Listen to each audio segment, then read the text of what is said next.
You will think it's just anger, or jealousy, or that sudden rush of heat in your chest when someone says something that feels like an attack.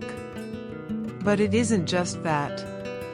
It's something ancient, something buried beneath the surface of your personality, whispering truths you've tried to silence. Have you ever wondered why a simple comment can make your whole body tense? Why one look, one tone of voice, can make you feel small again, as if you've suddenly turned back into the child who wasn't chosen, or the woman who wasn't enough. Triggers are not random explosions of emotion. They are messages from the forgotten chambers of your psyche, letters written by the parts of you that have long been ignored. Carl Jung once said that until you make the unconscious conscious, it will direct your life and you will call it fate. The moment you feel triggered is precisely that, your unconscious rising up to meet you. It's the shadow, the hidden, unintegrated parts of your mind, knocking on the door of your awareness. Each trigger is an invitation. Painful, yes, but sacred. It is the soul's alarm clock, demanding that you wake up from the comfortable trance of who you pretend to be. Most women have been taught to suppress their reactions, to be graceful, agreeable, unbothered. But the truth is, triggers reveal where you have been conditioned to abandon yourself. They appear not to punish you, but to free you. The one who triggers you is not your enemy, they are your mirror. Through them, the wound shows itself, the unmet need for validation, the fear of rejection, the echo of not feeling safe in love. Imagine standing before that mirror and refusing to look away. Imagine watching your own reflection tremble with old memories, the friend who betrayed your trust, the parent who shamed your emotions, the lover who withdrew affection when you showed your pain. Each memory is a thread connecting you to the present reaction. The body remembers what the mind tries to forget. That is why you feel it before you can even name it. A trigger is never about the surface event. The surface is only the stage. The real performance happens deep inside, in the secret theater of the soul. The scene repeats until you recognize it. Until you stop blaming the actor in front of you and realize you are the playwright. To work with your triggers is to enter the underworld of your own psyche, to descend, like Persephone, into the dark soil of your being. There, you meet the parts of yourself you've labeled too much, too emotional, too needy. They are not demons, they are fragments of your original wholeness.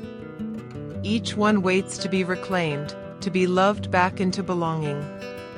When a woman begins to understand her triggers, something miraculous happens. She stops being reactive and starts becoming reflective. Instead of collapsing into the story, "He disrespected me, she made me feel worthless," she pauses. She breathes. She asks, "What in me is asking to be seen right now?" In that pause lies the beginning of freedom. Because every time you react without awareness, you reinforce the old pattern. You give power to the illusion that others control your worth. But when you observe your reaction with compassion, you interrupt the cycle. You take the energy that was once chaos and turn it into consciousness. That is the alchemy of healing, the transformation of pain into wisdom. Think of your triggers as emotional guides. They point to the locked rooms within you, to the emotions you've stored for years. The anger that was never expressed. The tears that were never allowed. The shame that curled inside your body like smoke, making you shrink even when you wanted to shine. When these emotions surface, they are not signs of weakness, they are signs of life returning. In the philosophy of Stoicism, Seneca wrote that we suffer more in imagination than in reality. Triggers feed on that imagination, on the stories we attach to our pain. He doesn't care about me. I'm not important. I'm always the one who's left behind. But beneath every story lies a simpler truth, a longing to feel safe, to be seen, to be loved without condition. When you see that, the story loses its power. So, the next time your heart races and your throat tightens, don't run from it. Sit with it. Let it speak.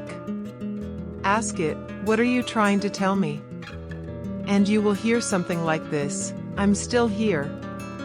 I'm the part of you that was never held. Will you hold me now? That is where the healing begins, not in controlling others, not in suppressing emotion, but in meeting yourself with radical honesty. Every trigger is a teacher disguised as pain, and every moment of discomfort is a portal to self-understanding. Because the woman who learns to listen to her triggers becomes unshakable. She no longer fears her emotions, she respects them. She no longer needs to prove her strength by pretending not to feel. She embodies strength through presence, through awareness, through her capacity to hold herself in her own storms.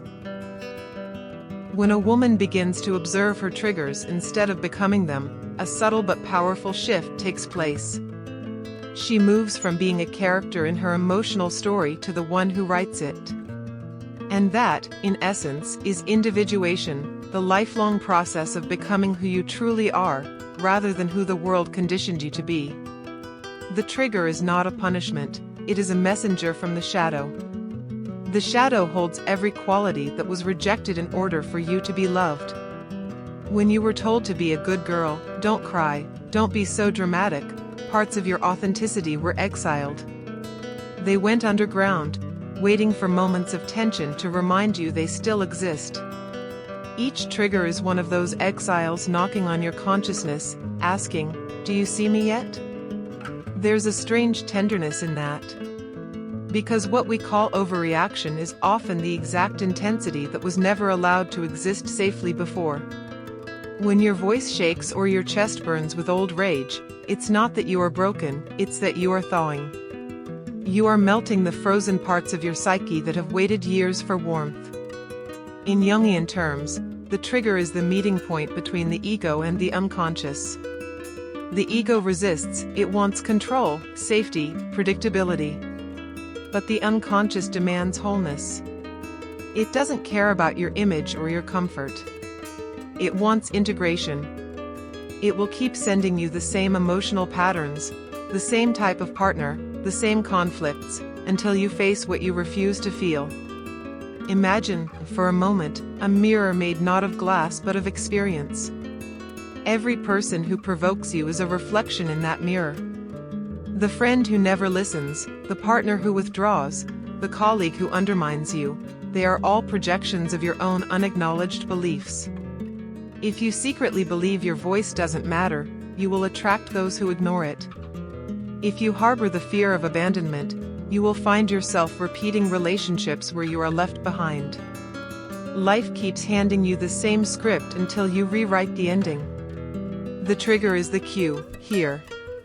Look here. It points you to the exact spot where your consciousness still leaks power. And yet, most people run. They numb out with distraction, busyness, validation, or pride. But what you resist will persist. It will follow you through every interaction until you finally turn inward and say, "Enough. Show me what I need to learn." To do this requires emotional courage. It means choosing awareness over reaction, stillness over blame. It means becoming intimate with discomfort, trusting that your pain has purpose. Because each trigger, if met with awareness, dissolves a layer of illusion. The illusion that you need to be chosen to be worthy. The illusion that peace exists only when others behave the way you want them to. There's a kind of spiritual maturity that emerges when a woman no longer chases comfort but seeks clarity. She stops asking, "Why is this happening to me?" and begins to ask, "What is this showing me about myself?" That single question transforms her from a victim of her emotions to the alchemist of her healing. And make no mistake, triggers are alchemical fire. They burn. They expose. They reduce the false self to ashes. But in that burning lies rebirth. Like the phoenix, your essence rises stronger, purer, wiser. You begin to see that the very situations you once cursed were the ones sculpting your soul into its true shape. In Stoic thought, Epictetus taught that nothing outside of us can harm us, only our judgments about what happens can. The Stoics were not cold or emotionless, they were deeply aware that power lies in perception. Jung said the same in a different language: the outer world mirrors the inner. When you are triggered, it's not the world attacking you, it's your psyche revealing you to yourself. But there's a paradox here. Healing doesn't mean you'll stop being triggered. It means you'll stop being defined by the trigger. You'll feel it fully, observe it, and let it pass through you without clinging to the story it tries to tell. You'll recognize the emotion as energy, not identity. You'll stop saying, "I am angry," and start noticing anger is moving through me. That distance is liberation. Some call it emotional intelligence, Jung called it consciousness. To feel deeply without drowning, to allow emotion without identification, that is mastery. The woman who can hold her pain without projecting it becomes magnetic, because she radiates stability in a world addicted to reaction. Her calm presence unsettles the insecure and comforts the awakened. She becomes both mirror and medicine. The truth is, triggers are sacred thresholds. They ask one question: will you wake up, or will you repeat? Every time you choose awareness over reaction, you step closer to your authentic self. Every moment of mindfulness carves a path through the chaos of your unconscious, leading you toward the serene center of your being, the place where nothing external can define you anymore. And when you start to live from that place, something extraordinary happens. The world stops being your enemy and becomes your teacher. There is a moment, quiet, almost imperceptible, when awareness begins to dissolve the old reflex. The familiar storm rises, yet something inside you doesn't collapse this time. You feel the surge of emotion, but there is a stillness behind it, like the deep ocean beneath turbulent waves. That stillness is consciousness, the true self observing without judgment. In that moment, you see the pattern not as fate but as a mirror. You begin to understand that people can only touch what already exists within you. The criticism stings only where insecurity still lives. The rejection hurts only where unworthiness still hides. Every external wound is the echo of an inner one. When you grasp this truth, not just intellectually, but somatically, you reclaim power over your inner world. Jung described this process as confronting the shadow, the hidden self that carries all you've disowned. The more fiercely you resist seeing it, the louder it demands your attention. And triggers are its language. They speak intention, defensiveness, jealousy, rage, shame, all the emotions that make you feel out of control. But beneath each is a need that has never been met with love.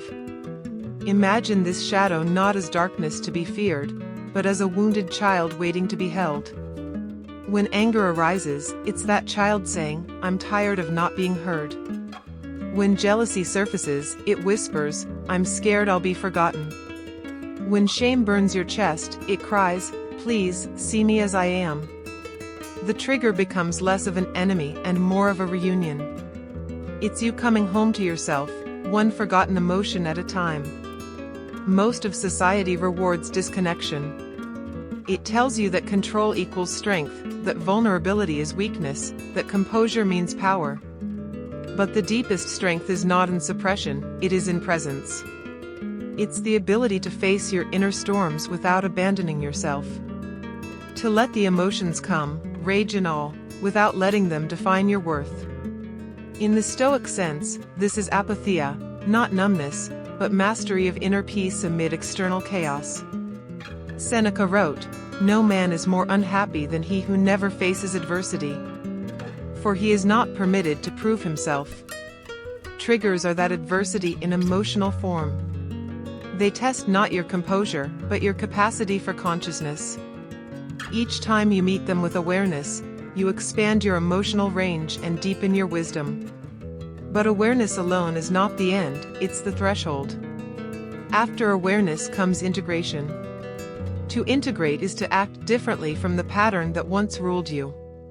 It's when you no longer seek validation from the person who cannot give it, when you stop chasing closure from those who benefit from your confusion, when you begin to choose peace over being right.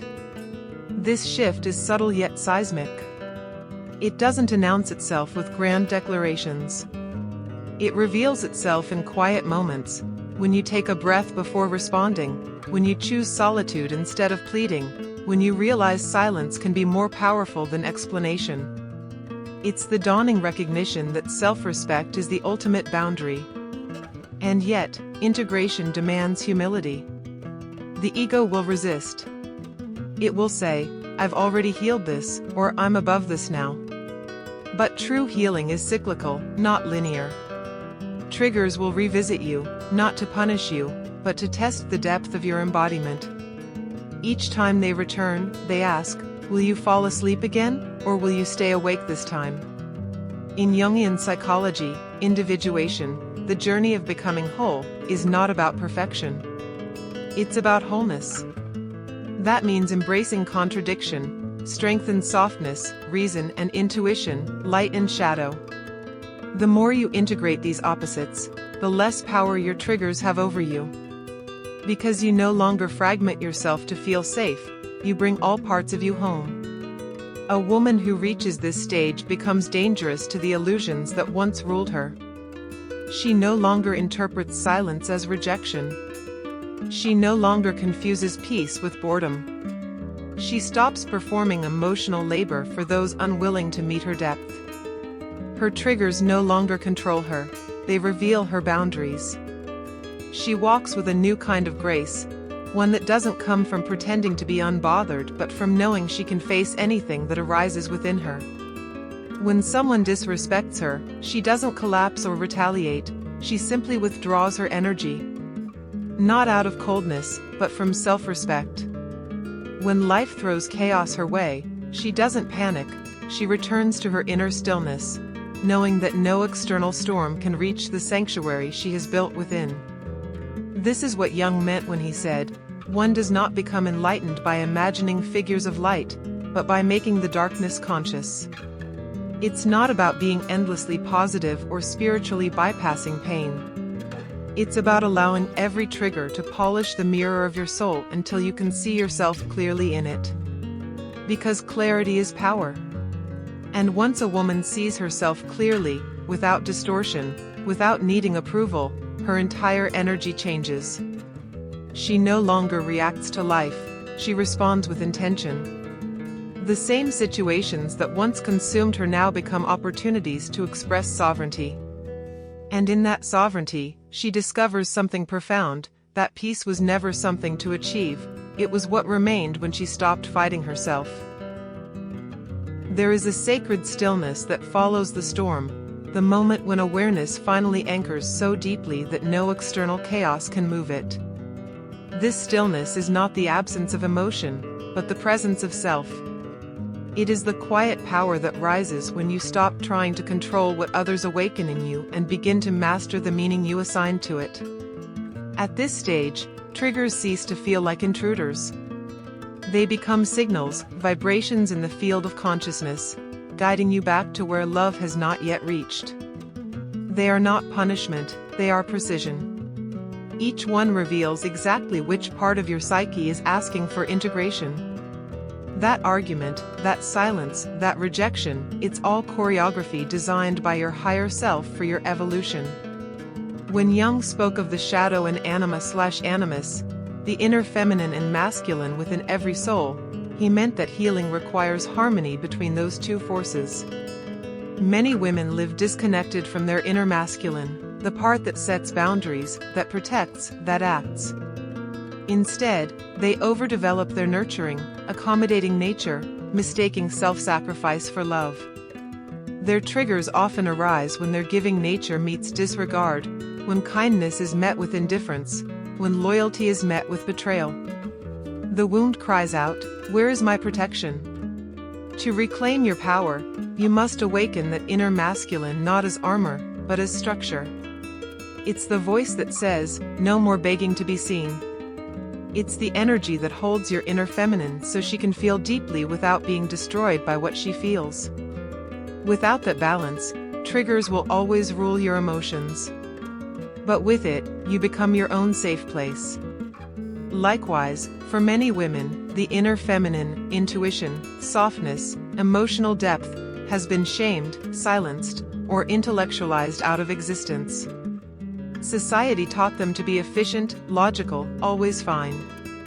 Yet the body remembers. And when it can no longer carry the unspoken emotions, it sends triggers to release them. Anxiety, resentment, tension, these are cries from the feminine self that has been unheard. Healing means giving her space to breathe again. This is why every trigger, no matter how painful, holds a sacred message: return to balance. It's the psyche's way of saying, you cannot ascend if half of you remains disowned. The journey is not about suppressing emotion, but about transmuting it into awareness.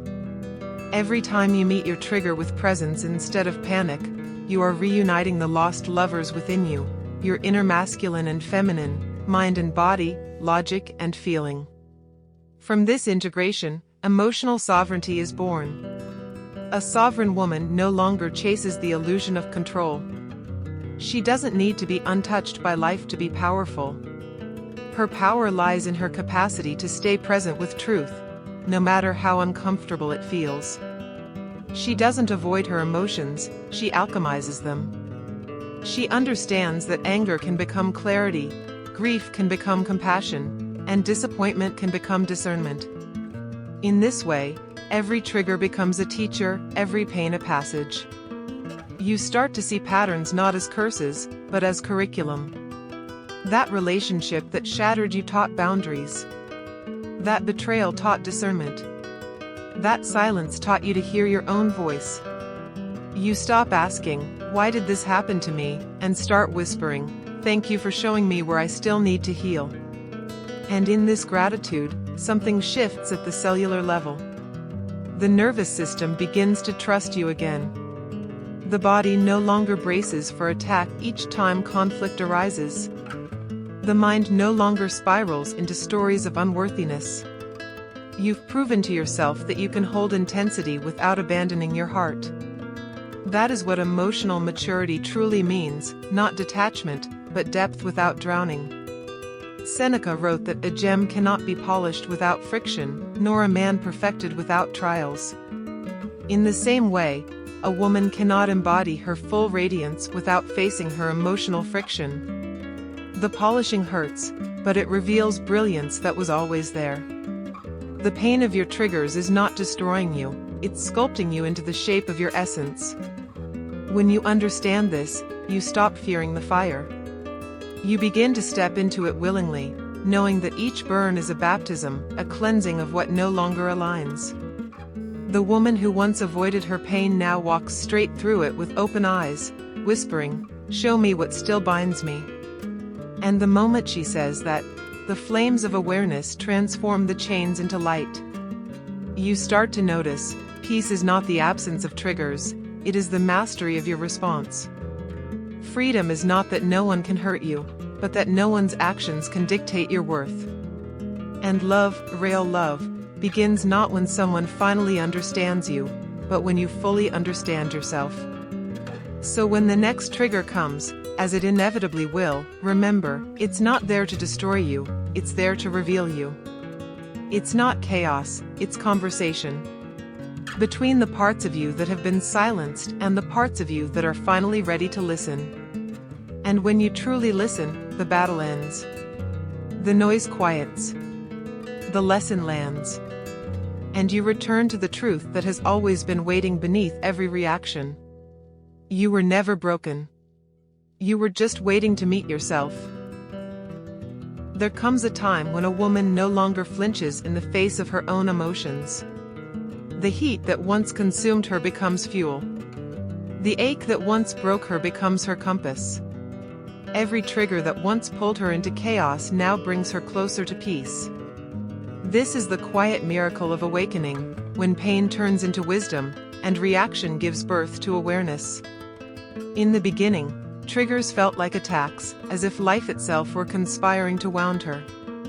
But now, she understands, they were not punishments, they were initiations. Each one was a rite of passage, a lesson that asked her to descend into herself. To meet her wounds not with shame, but with compassion.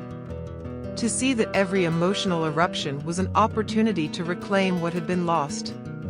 She remembers the first time she faced her anger without numbing it. The first time she let herself cry without labeling it weakness. The first time she chose silence instead of explanation. Those moments were small revolutions. Each one carved a deeper sense of safety within her own being. She no longer needed the world to validate her calm, she had built it within.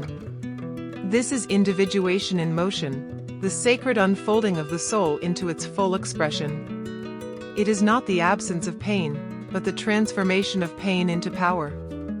When Jung spoke of individuation, he meant this, the courage to become whole, to integrate every part, light and shadow, strength and tenderness, logic and intuition, until there is no longer a war within. At this stage, triggers become teachers of mastery. When anger arises, she listens to its message without losing herself in its flame. When jealousy appears, she honors its signal without collapsing into comparison. When rejection stings, she no longer spirals into self-doubt, she simply recognizes that what is not aligned will always fall away. The external loses its power because her center no longer depends on it. You see, what triggers ultimately teach is detachment, not the cold, stoic detachment of withdrawal, but the serene detachment of understanding. The kind born from wisdom, not from fear. It's the knowing that you can love deeply without losing yourself, that you can be open without being naive, that you can care without carrying. The woman who has walked through her triggers no longer lives to be chosen. She lives to choose her peace, her truth, her boundaries. She no longer interprets solitude as loneliness, she understands it as alignment. Her energy no longer leaks into proving, fixing, or pleasing. It flows inward, nourishing her intuition, her creativity, her stillness. She becomes magnetic in the truest sense, not because she chases attention, but because her energy hums with authenticity. People feel it. They sense the calm in her presence, the gravity of her self-possession. The ones who thrive in chaos will fall away, unable to manipulate her peace. The ones who meet her in truth will stay, drawn not to her perfection, but to her depth. In this state, she sees the divine pattern in everything. The friend who betrayed her taught her discernment. The lover who left her taught her self-respect. The critic who doubted her taught her conviction. Every trigger becomes a thread in the tapestry of her becoming. There are no enemies left, only mirrors. And perhaps this is the deepest secret of all. Your triggers are not trying to hurt you. They are trying to wake you. They are the soul's way of saying, there is still more of you to meet. Once you learn to listen, the war within ends, and you begin to live in harmony with your own psyche. The same emotions that once frightened you now serve you as guides, protectors, and messengers. This is emotional sovereignty, the freedom that comes when your peace is no longer negotiable. You no longer seek external validation because your self-worth is self-generated. You no longer fear rejection because you no longer abandon yourself. You no longer chase love because you embody it. And when others witness this transformation, they may call it mystery, confidence, even power. But it's none of those things, it's presence. The presence of a woman who has met her shadow, embraced her truth, and learned to hold both darkness and light with equal grace. Now she walks through life with quiet certainty. She still feels deeply, but nothing owns her. She still loves fiercely, but nothing defines her. She has learned that triggers are not signs of weakness, they are the soul's compass, pointing her toward freedom.